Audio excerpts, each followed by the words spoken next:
All right, here we go with our third sphere. After a vigorously difficult process of restructuring some videos, I was not able to save one of the other ones. I'm going to do a third sphere down here with another color. And I've actually already done a watercolor sphere down here.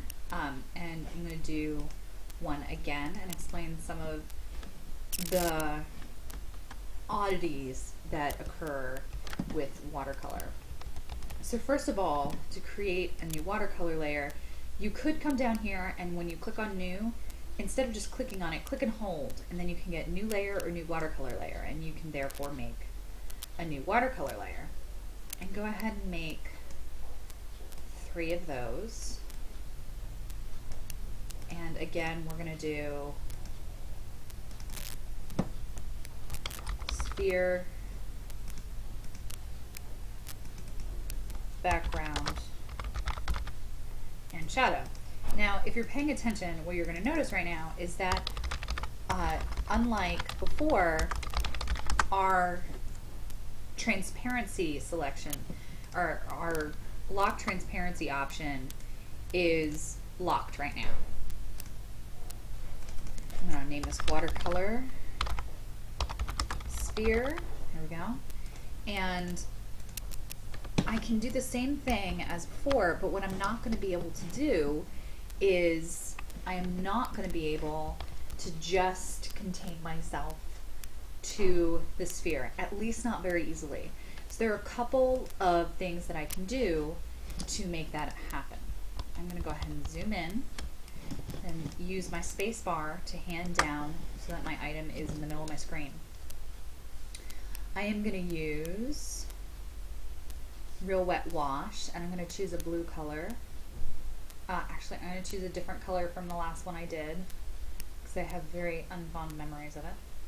And I'm going to use a green for my sphere. I'm going to do the same thing basically as I did before, and I'm going to grab a selection tool. Now, some of you might be thinking, well, why don't I just paint inside the selection region? Because that would do the same thing, wouldn't it? That would allow me not to not concentrate.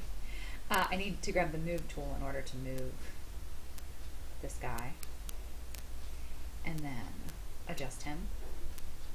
But you could theoretically paint your entire orb inside this selection tool. The problem with that is that what we're using is watercolor. And watercolor is extremely cancel.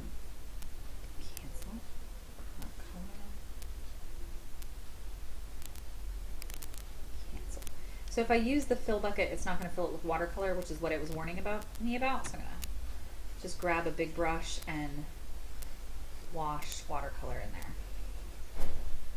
I want to make it a nice even coat because I am doing it with a brush, so I want to be careful that it makes a nice even coat. So what you might be thinking to yourself is, why don't I just do that? Why don't I just paint inside here and paint my whole sphere that way? And you kind of can. The only problem, I'm going to undo that, paint another one. The only problem is that you can see that it actually takes a little while for this paint to dry if I let it go. It's going to take a while for that paint to dry, and we're going to build this on layers upon layers upon layers. You're going to spend a lot of time with your sphere selected. And the longer that selection exists, the less stable Painter is going to be. And you want to be careful because you don't want it to crash. So what I'm going to do now is I'm actually going to select inverse selection. And now I'm actually selecting everything outside of it. And I'm going to change to a kind of orangey color. And I'm going to start painting this background. And I'm going to do this so that what I'm doing is basically using it so I'm not painting on the orb. I'm not going to be as particular about getting a square background this time. But I am going to get some nice watercolor effect. Now when you stop painting, remember it's going to kind of dry and it's going to think. My pen becomes less responsive, it becomes very choppy, things get a little harder to manage. And the selection only amplifies that problem. So I'm going to grab my selection tool again and make another, I'm going to hit Control D to deselect, and grab my selection tool again and make another selection for the cast shadow, just like we did on our other shapes.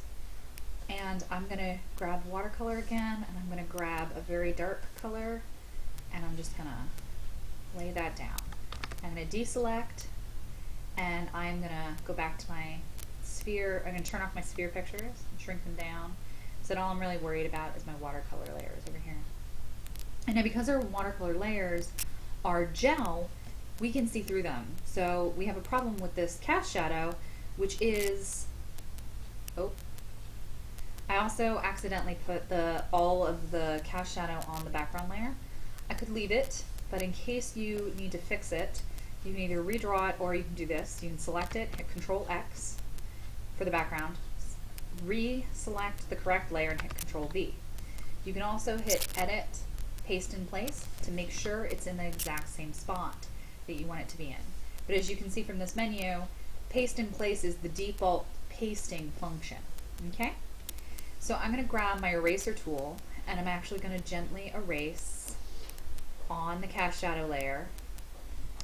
Now, I also want this to be a harder edged eraser because I want a hard edge rather than a soft edge, as you can see right here.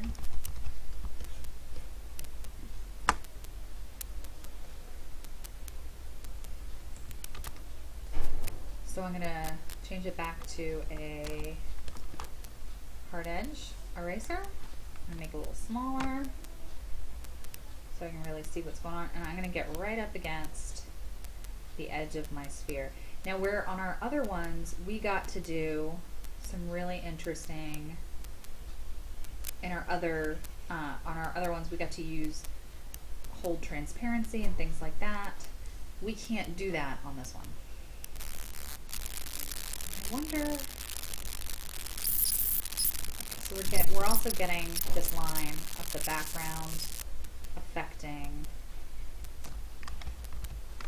us, and I think we did, yeah, we ended up accidentally doing this shadow on the background layer. So we did that on the wrong layer, and I'm just gonna delete it.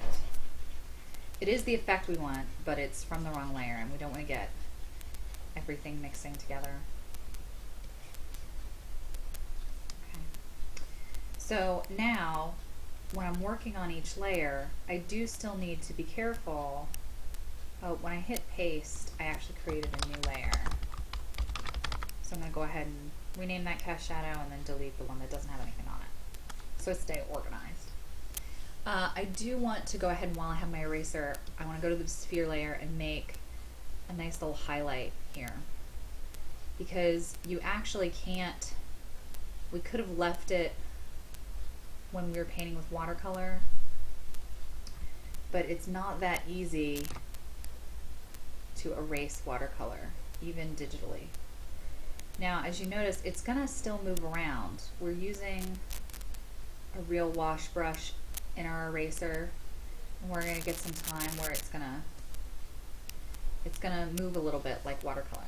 So I'm gonna go back to my Real Wet Wash, and I'm going to grab the dropper tool, which I can also hit the D key to grab the dropper tool, and go back to my brush, and then go ahead and gently add a little bit more green back into that image so that it doesn't look like I just erased it.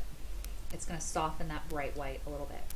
Now, right after I press down, while the computer is thinking, I get a lag in the processor.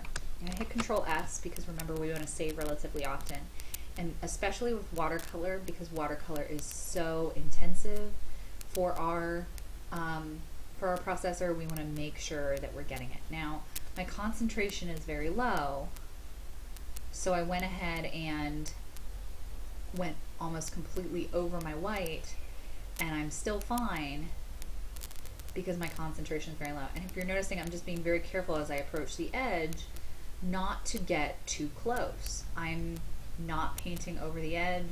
I'm painting as neatly as I can. I'm painting as if I had real paint in my hand, and I wasn't really able to delete it. I also can't blend as easily in this, so I'm choosing a brush to paint with that already has a lot of that blending for me. I'm going to choose a slightly darker green and now make my shadow.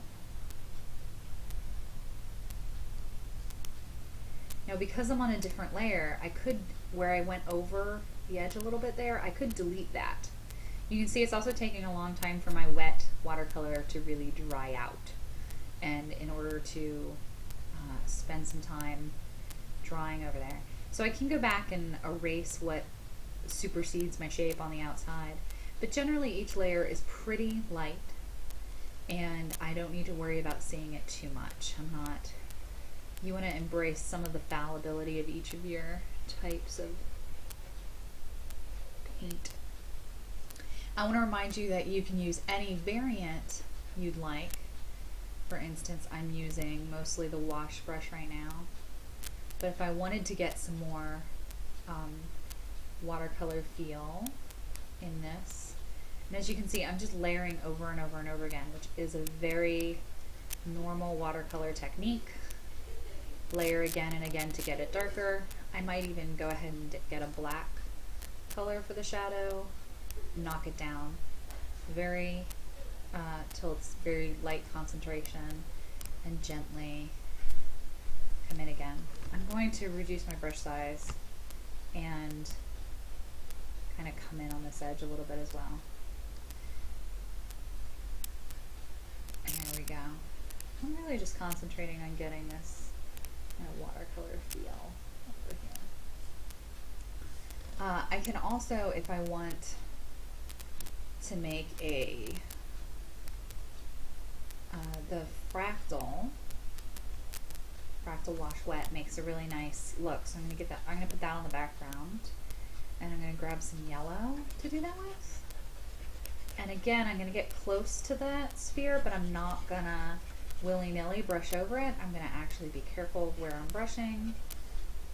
I'm going to watch that dry, and it's creating a very watercolor effect. If I get a much more potent color, you're going to see that. I'm going to make it bigger as well. I'm also going to, well, my concentrations are all the way up, so I was going to raise my concentration to make it a little more opaque, but I think I need to push harder with the pen. And you can see that it goes on darker and then kind of fuzzes out as if it is drying watercolor. And again, if I get too close to the sphere and I don't like the way that's mixing, I can go back with the eraser tool and erase it just like that. But I don't want to do that too much or I'm going to get a very non-watercolor looking effect. And the reason I'm using watercolors at all is because I want it to look like a watercolor, right? They're a lot slower than other brushes. They lag a lot more. There's a lot to think about, but they do some really beautiful effects. And that would be why we use them.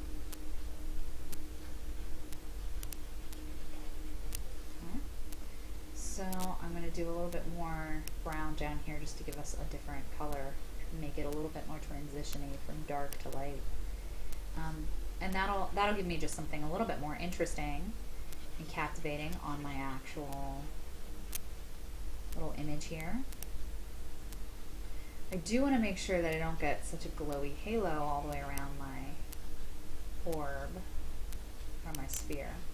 So I might want to make sure that I get a little fractal right up to that edge and a little overlapping with my sphere. I don't think it'll hurt it that much.